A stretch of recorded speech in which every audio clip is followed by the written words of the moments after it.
USSR and cooperative movement. റഷ്യയിൽ നടന്നിട്ടുള്ള cooperative മൂവ്മെന്റിനെ കുറിച്ചാണ് അടുത്തതായി ഡിസ്കസ് ചെയ്യുന്നത്. റഷ്യയുടെ കോപ്പറേറ്റീവ് മൂവ്മെന്റ് പ്രത്യേകത. Cooperative movement in Russia gains at its momentum with the Russo-Japanese War in 1905. 1905 നടന്ന റൂസോ ജപ്പാനീസ് വാറാണ് റഷ്യയുടെ കോപ്പറേറ്റീവ് മൂവ്മെന്റിലേക്ക് നയിച്ചത്. കോപ്പറേറ്റീവ് മൂവ്മെന്റ് ഡെവലപ്പ് ചെയ്ത് വന്നിരുന്നത് ഡയറക്ഷൻ ഓഫ് ദി ഗവൺമെന്റോട് കൂടിയാണ്. അവിടെ ഗവൺമെന്റ് ഡയറക്ഷനോട് കൂടി തന്നെയായിരുന്നു.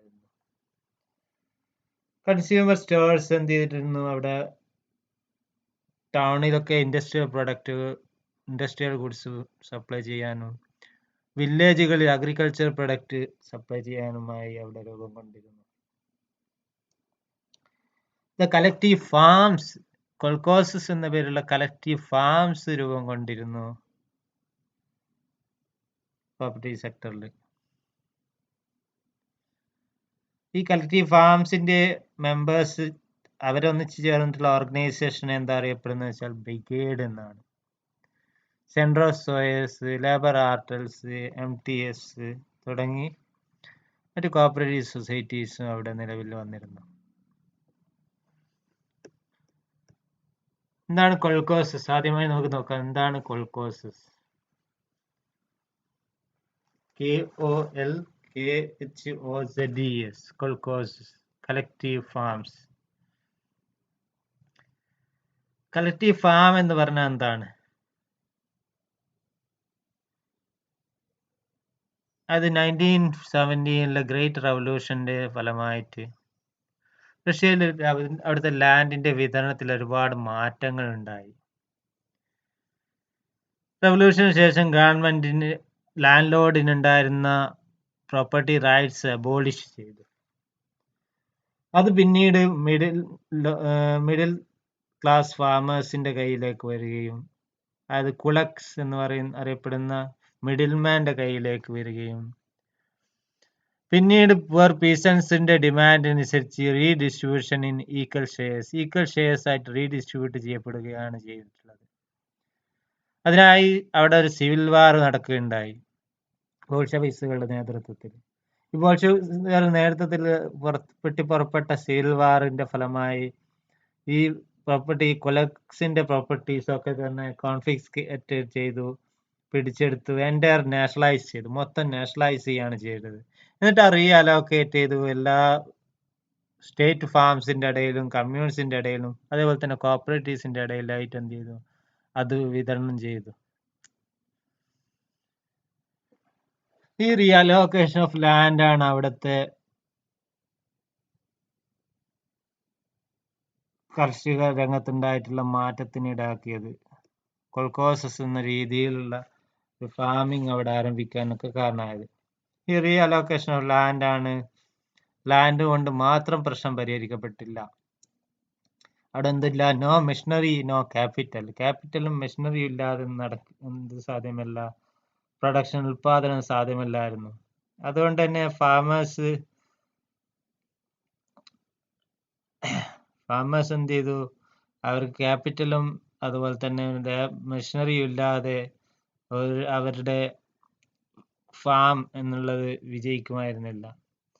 ഗവൺമെന്റ് അതുകൊണ്ട് ഡിസൈഡ് ചെയ്തു അവരെ അസിസ്റ്റ് ചെയ്യാൻ വേണ്ടി ഈ ലാൻഡുകളൊക്കെ ഒരൊറ്റ പൂളാക്കി മാറ്റുന്നവർക്ക് എന്ത് ചെയ്യും, കളക്റ്റീവാക്കി മാറ്റുന്നവർക്ക്, കോപ്പറേറ്റീവ് ഫാമാക്കി മാറ്റുന്നവർക്ക് അസിസ്റ്റൻസ് പ്രൊവൈഡ് ചെയ്യാന്ന് പ്രഖ്യാപിച്ചു.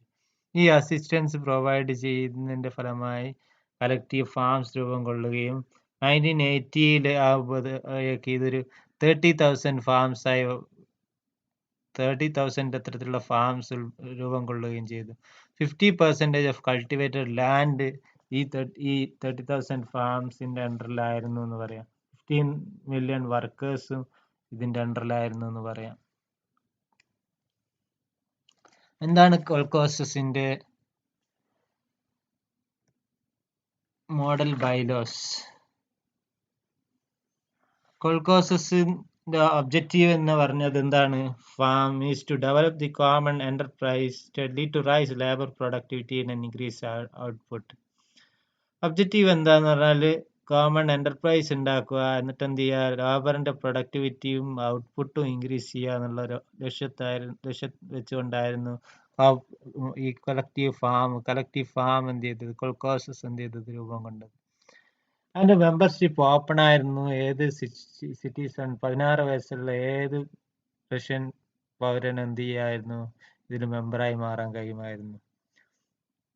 പിന്നെ ലാൻഡ് അലോട്ട് ചെയ്തത് ഫാമിന് common property of entire Soviet പീപ്പിളിന്റെ പ്രോപ്പർട്ടി ആയിട്ടായിരുന്നു ലാൻഡ് അലോട്ട് ചെയ്തത്. അതുപോലെ buildings, structures, machines, equipments, livestock, ഇതൊക്കെയും കളക്റ്റീവ് പ്രോപ്പർട്ടി ആയിട്ടാണ് അത് അറിയപ്പെട്ടിരുന്നത്. Collective property of the state ആയിരുന്നു. Farm should apply the most scientific method of production. Farm എന്ത് ചെയ്തിരുന്നു, most scientific method of production എന്ത് ചെയ്തിരുന്നു. എന്താണ് കളക്റ്റീവ് ഫാമിന്റെ ഗുണം? കളക്റ്റീവ് ഫാമിന്റെ ഗുണം എന്ന് പറഞ്ഞാൽ ഓരോരോ ചെറിയ ചെറിയ തുണ്ടുകളായി കിടക്കുന്ന ഭൂമി, കർഷകരുടെ ഭൂമിക്ക് കൃഷി ചെയ്താൽ കിട്ടുന്നതിനേക്കാളും നേട്ടം കളക്റ്റീവ് ഫാമിലൂടെ ഉണ്ടാക്കിയെടുക്കാൻ പറ്റും എന്നുള്ളതാണ്. കളക്റ്റീവ് ഫാം വരുന്നതോടുകൂടി അവിടെ സയന്റിഫിക് ആയിട്ടുള്ള കൃഷി രീതികൾ, അതുപോലെ ആധുനിക സാങ്കേതിക വിദ്യകൾ, മെഷീനറി, എക്യുപ്മെന്റ്സ് ഒക്കെ ഉപയോഗിക്കാൻ കഴിയും എന്നുള്ളതാണ്. അതുപോലെ ഇതിന്റെ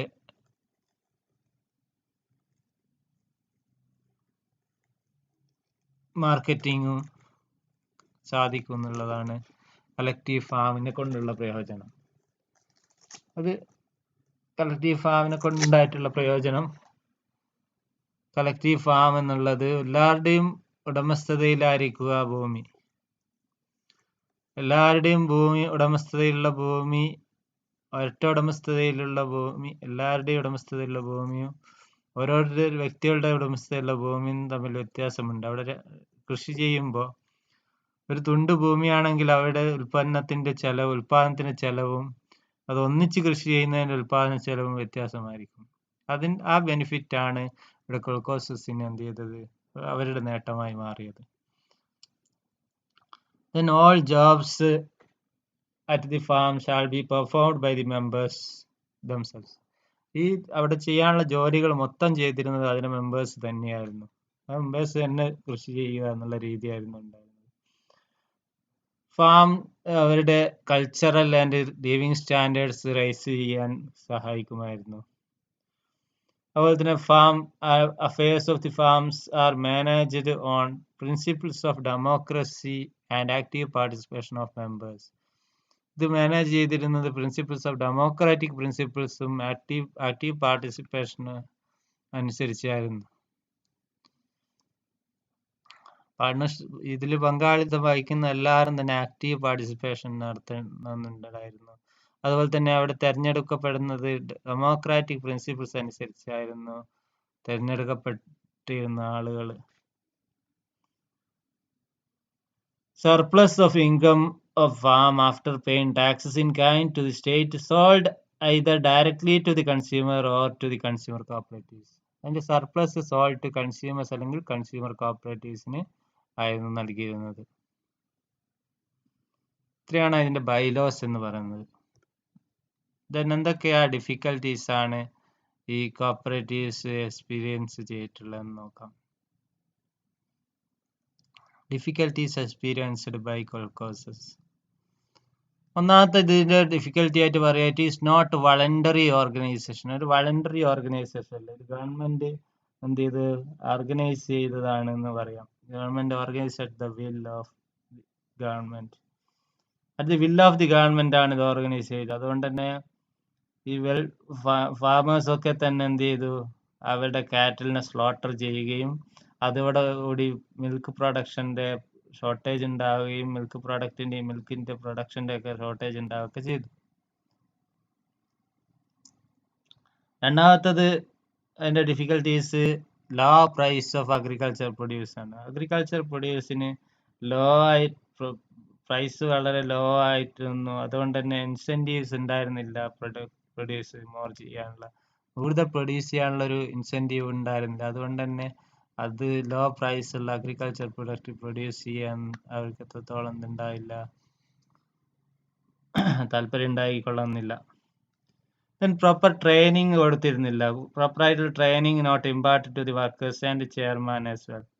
അതിനെ മാനേജ് ചെയ്യുന്ന സ്ഥാപനത്തിന്റെ ഹെഡിനോ അല്ലെങ്കിൽ അതിന്റെ വർക്കേഴ്സിനോ ഒരു പ്രോപ്പറായിട്ടുള്ള ട്രെയിനിങ് ഉണ്ടായിരുന്നില്ല എന്ന് പറയാം. Selection of chairman is subject to criticism. ചെയർമാനെ സെലക്ട് ചെയ്യുന്നതും ക്രിറ്റിസിസം, വിമർശന വിധേയമായിരുന്നു. Urban areas provide better working condition. അതുകൊണ്ട് തന്നെ അർബൻ ഏരിയയിലേക്ക് നല്ല തൊഴിലവസരങ്ങൾ ലഭിക്കുന്നത് കൊണ്ട് തന്നെ ആളുകൾ അർബൻ ഏരിയയിലേക്ക് കുടിയേറാൻ തുടങ്ങി. അതുകൊണ്ട് തന്നെ ഷോർട്ടേജ് ഓഫ് എന്തായി, ലേബർ ഉണ്ടായി, ഈ ഫാമിൽ കളക്റ്റീവ് ഫാമിൽ ഉണ്ടായി. അത് collective farms feel the shortage of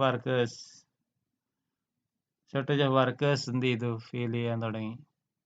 then government help not enough. Government നൽകുന്ന പ്രാക്ടിക്കൽ ഹെൽപ്പ് എന്തായിരുന്നില്ല, അപ് ടു മാർക്ക് ആയിരുന്നില്ല എന്നാണ്.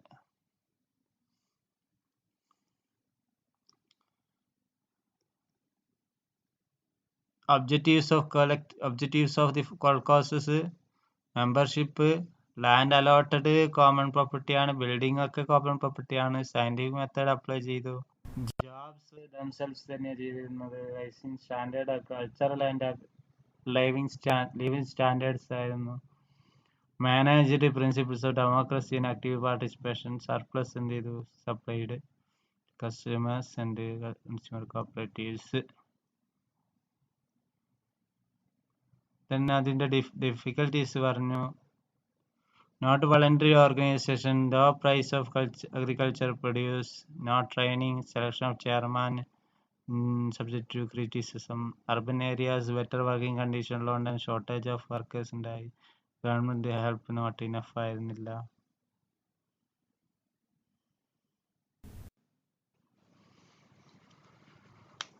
നോട്ട് വളണ്ടറി ഓർഗനൈസേഷൻ അല്ല, അതുകൊണ്ട് തന്നെ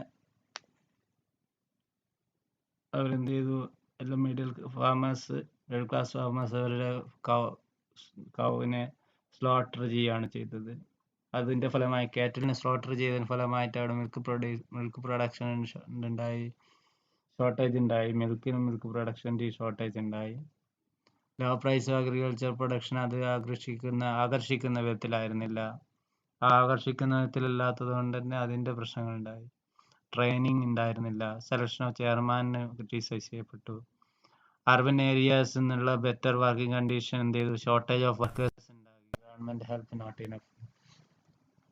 ഇത്രയാണ് ഡിഫിക്കൽട്ടീസ്. ഇതിനുള്ള റെമഡിയൽ മെഷേഴ്സ് എന്തൊക്കെയെന്ന് നോക്കാം. ഒന്നാമത് speedy measures are necessary to reduce the rural indebtedness. Reduce ചെയ്യാനുള്ള സ്പീഡി മെഷേഴ്സ് ആവശ്യമായിരുന്നു, ഒന്നാമത്തത്. രണ്ടാമത് റീ ഓർഗനൈസേഷൻ ഓഫ് MTS എന്ന് പറഞ്ഞാൽ മെഷീനറി ആൻഡ് ട്രാക്ടർ സ്റ്റേഷൻ എന്നാണ് അറിയപ്പെടുന്നത്.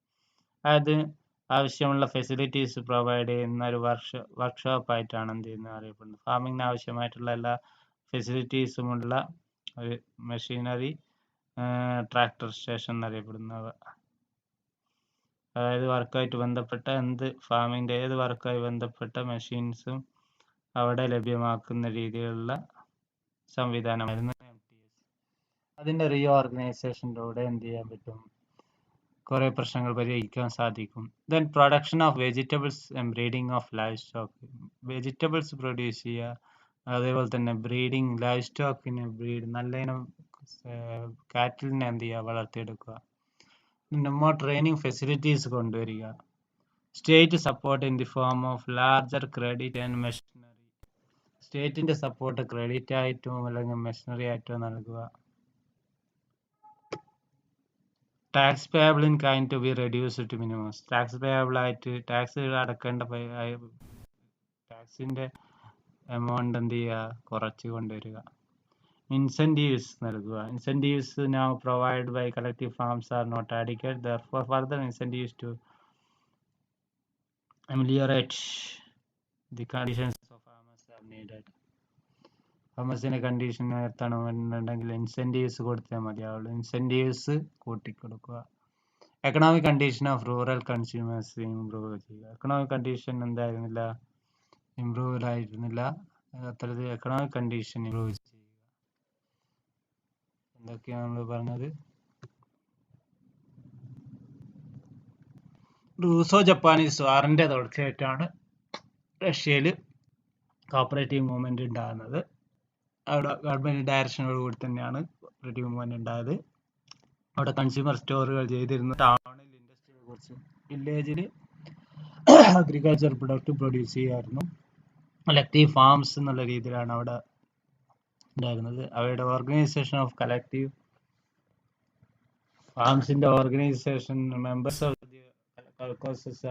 ഓർഗനൈസ് ചെയ്തത് ബ്രിഗേഡ്സ് എന്ന പേരിലായിരുന്നു. സെൻട്രോസ് സോയ്സ് എന്ന് പറഞ്ഞ labour artels, machinery and tractor station തുടങ്ങിയ കോപ്പറേറ്റീവ്സ് അവിടെ ഉണ്ടായിരുന്നു. എന്താ കൊൾക്കോസസ് എന്ന് പറയുന്നത്? ഗ്രേറ്റ് റവല്യൂഷന്റെ ഫലമായിട്ട് ലാൻഡ് ലോഡിന്റെ പ്രോപ്പർട്ടി റൈറ്റ് നഷ്ടപ്പെടുകയും കുലക്സിന്റെ കയ്യിലാവുകയും ചെയ്തു. കുലക്സ് എന്നാണ് കൊൾക്കോസസ് എന്ന പേര് വന്നത്. അവരുടെ പാവപ്പെട്ട കർഷകർ ഡിമാൻഡ് ചെയ്തു ഒരു ഭൂമി എന്ത് ചെയ്യണം, ഈക്വലായി ഡിവൈഡ് ചെയ്യണമെന്നും. അതിന്റെ ഫലമായിട്ട് സിവിൽ വാർ പൊട്ടിപ്പുറപ്പെട്ടു. ആ സിവിൽ വാറിന്റെ ഫലമായിട്ട് മൊത്തം ലാൻഡ് അത് നാഷണലൈസ് ചെയ്തു. എന്നിട്ട് reallocation among state farms, communes, cooperatives. പിന്നെ ഈ റിയാലോക്കേഷൻ മാത്രം കൊണ്ട് പരിഹരിക്കാൻ കഴിയുമായിരുന്നില്ല. അവിടെ എന്തുണ്ടായിരുന്നില്ല, മെഷീനറി ക്യാപിറ്റൽ ഉണ്ടായിരുന്നില്ല. ഗവൺമെന്റ് അസിസ്റ്റൻസ് അതിന് ആവശ്യമായിരുന്നു. അതേപോലെ കളക്റ്റീവ് ഫാംസ് രൂപീകരിക്കേണ്ടി വന്നു. അങ്ങനെ കളക്റ്റീവ് ഫാംസ് രൂപീകരിക്കുകയുണ്ടായി. 1985 30,000 ഫാമേഴ്സ്,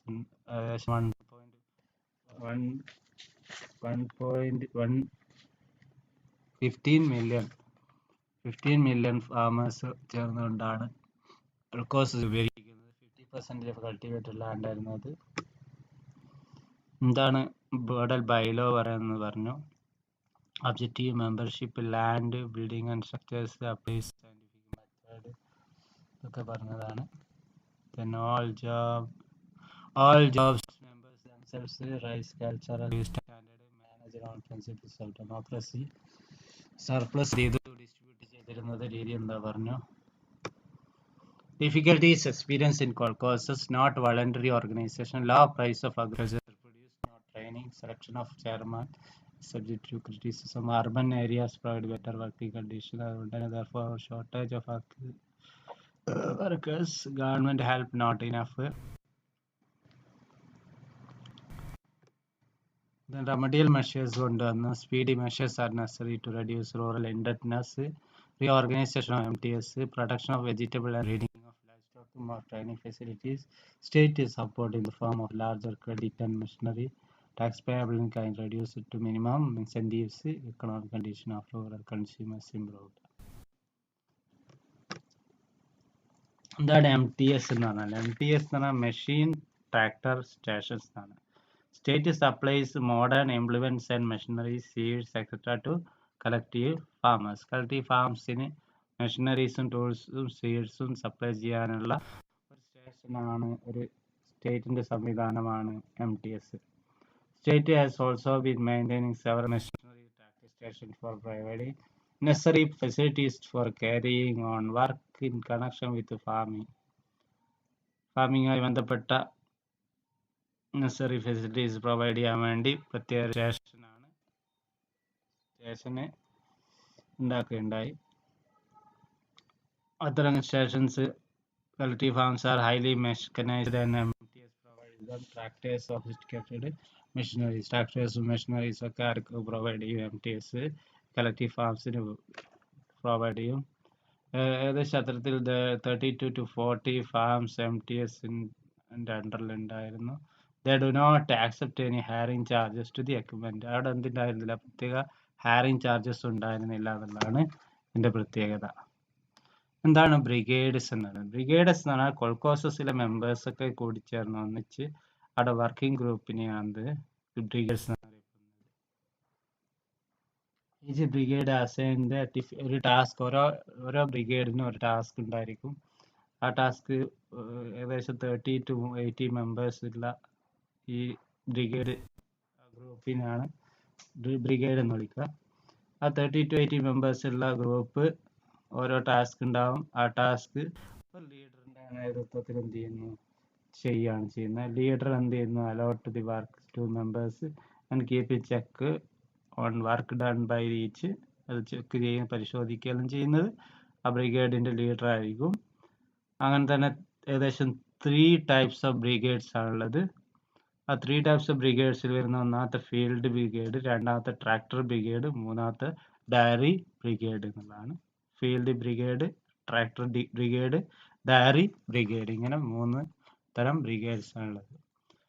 എന്താണ് സെൻട്രൽ സോഴ്സ് എന്നാണ്? കൺസ്യൂമർ കോപ്പറേറ്റീവ് മൂവ്മെന്റ്, അതിൻ്റെ ഒരു പിരമിഡൽ സ്ട്രക്ചറാണ് USSR ഉണ്ടായിരുന്നത്. പ്രൈമറി കൺസ്യൂമർ സ്റ്റോഴ്സിനെ അറിയപ്പെട്ടിരുന്നത് സെൽപോസ് എന്നാണ് at base level. Then territorial union ആണ് at the middle, central union എന്നറിയപ്പെടുന്നത്. Centrosoyuz at top level. Central union എന്നറിയപ്പെടുന്ന Centrosoyuz at the top level. Selpos, territorial union, സെൻട്രോസോയിസ്, ഇതാണ് അതിൻ്റെ രീതി. ആദ്യം സെൽപോസ് ബേസ് ലെവൽ വരും, ടെറിട്ടോറിയൽ യൂണിയൻ മിഡിൽ ലെവൽ വരും, central union ആയിട്ട് ടോപ്പ് ലെവലിൽ സെൻട്രോസോയിസ് വരും. സെൽപോസ് എന്ന് പറഞ്ഞാൽ പ്രൈമറി കൺസ്യൂമർ യൂണിയൻ ആണ്. അവർ procure and distribute the essential consumer article to the members. It is controlled by local Communist Party. Territorial union എന്ന് പറഞ്ഞാൽ procure article from Centrosoyuz and distribute it to selpos. സെൻട്രോസോയിസിൽ നിന്നുള്ള article എന്ത് ചെയ്യാൻ collect ചെയ്ത് distribute ചെയ്യാനാണ് ഈ territorial യൂണിയൻ്റെ പണി. Centrosoyuz controls territorial union and selpos. സെൽപോസിനെയും ടെറിട്ടോറിയൽ യൂണിയനെയും കൺട്രോൾ ചെയ്യുക എന്നുള്ളതാണ് സെൻട്രോസോയിസിൻ്റെ പണി. Then labour artels. എന്താ ലേബർ ആർട്ടൽസ് നോക്കാം. ലേബർ ആർട്ടൽസ് എന്ന് പറഞ്ഞാൽ the earliest form of cooperative society in റഷ്യയാണ് labour artel. Russian law defines the artel as an association formed to carry on certain industries or render personal service on joint responsibility of members. അത് joint responsibility ആയിട്ട് association form ചെയ്ത് service provide ചെയ്യുന്നതിനാണ് എന്ത് പറയുന്നത്, ആർട്ടൽ എന്ന് പറയുന്നത്. അത് ഇൻഡസ്ട്രിയലിസ്റ്റുകളൊക്കെ കൂടി ചേർന്നിട്ട് സർവീസ് അവർ ഓർഗനൈസ് ചെയ്തുകൊണ്ട് carpenters, masons, hand craftsman, other artisans ഒക്കെ ഒന്നിച്ചേർന്ന് അവരുടെ ബാർഗൈനിങ് പവർ ഉയർത്താൻ വേണ്ടി രൂപീകരിച്ചതാണ് ആർട്ടൽസ് എന്നറിയപ്പെടുന്നത്. അവരുടെ ബാർഗൈനിങ് പവർ ശക്തിപ്പെടുത്താൻ വേണ്ടിയിട്ടാണ് ഈ ആർട്ടൽസ് രൂപീകരിച്ചത്. ഈ ലേബർ ആർട്ടൽസും അത്തരത്തിലൊരു കോപ്പറേറ്റീവ് സൊസൈറ്റിയാണ്. അതിൻ്റെ ഏർലിയർ ഫോമാണ്. ഈ ലേബർ ആർട്ടൽസ് റഷ്യയിലെ കോപ്പറേറ്റീവ് സൊസൈറ്റിയുടെ ഏറ്റവും പഴയ രൂപമാണെന്ന് പറയാം.